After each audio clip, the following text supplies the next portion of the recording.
Ano bang mangyayari kapag nagkaroon kayo ng overdue sa last pay later? Tara, alamin natin. Siyempre, unang-una ay magkakaroon kayo ng notification na overdue na kayo sa last pay later.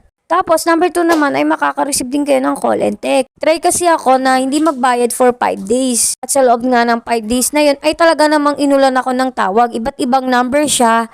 At kapag sasagutin ko siya is para nga sa Lazada Pay Later. Wala naman silang sinasabing iba bukod sa papaalalahanan lang kayo na overdue na nga yung last pay later nyo at kailangan nyo na magbayad. Tapos kapag sobrang tagal nyo nang hindi nakapagbayad ay makaka-receive kayo ng text na ganito. Ayon sa text message ay mag-home visit sila pero as of na wala pa namang nakapagpatunay na nag-home visit nga sila. Number 3 naman ay ma-frozen ng inyong Lazada Pay Later. Siyempre dahil nga hassle na rin ay binayaran ko na siya. Tapos nung magta-try na ulit ako bumili, ito first yung una kong bibilin dapat is itong ipit. Yan, kitang-kita nyo naman na pwede magbayad ng Lazada Pay Later.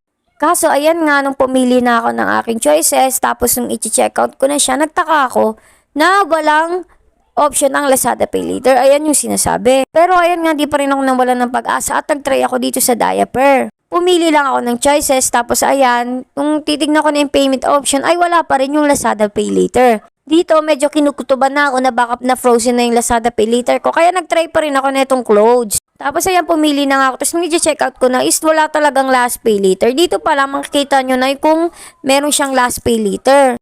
Pero yun nga, wala pa rin siya. Tapos ayan pa rin siya, hindi pa rin siya available. Kaya yung ginawa ko ay in-screenshot ko siya para mamaya pag nag-chat ako sa customer service ay may mapakita ako. Tapos ito na nga, nag-chat na ako sa customer service. Tapos sinabi ko na yung concern ka na bakit nga kahit anong item yung i-check out ko dito sa Lazada ay hindi pa rin siya gumagana. Sinend ko rin nga yung screenshot kanina para may pruweba rin ako. Sa totoo lang, ang tagal-tagal nilang mag-reply, hindi ko alam kung bakit. Tapos pag magsasagot sila parang hindi rin sila sigurado. Pero may bali-balita na rin kasi na aalisin na daw ang Ako-Lako dito sa Lazada Pay Later. Yung Ako-Lako kasi is yung loan company yata siya na under sa Lazada Pay Later. Pero ang sabi-sabi nga is aalisin niya siya at papalitan na ng ibang loan company. Kaya lahat na may utang under Ako-Lako dito sa Lazada Pay Later ay naka-frozen na. Kasi nga tatapusin na nga lang daw lahat ng may utang at kahit hindi kayo nagka-late payment ay mapa-frozen ang inyong account. So ito nga, mabalik na nga tayo. Ang tagal-tagal ko naghihintay dito is wala pa rin silang naging sagot sa akin na talagang namang makakatulong sa tanong ko. As of now, hindi ko pa rin nagagamit ang aking Lazada Pay Later at hindi ko alam, wala naman silang notification kung kailan ko siya pwedeng magamit ulit. Kaya kayong may mga utang ngayon sa Lazada Pay Later is gamitin nyo na ng gamitin kasi may posibilidad talaga na ma-frozen na yan.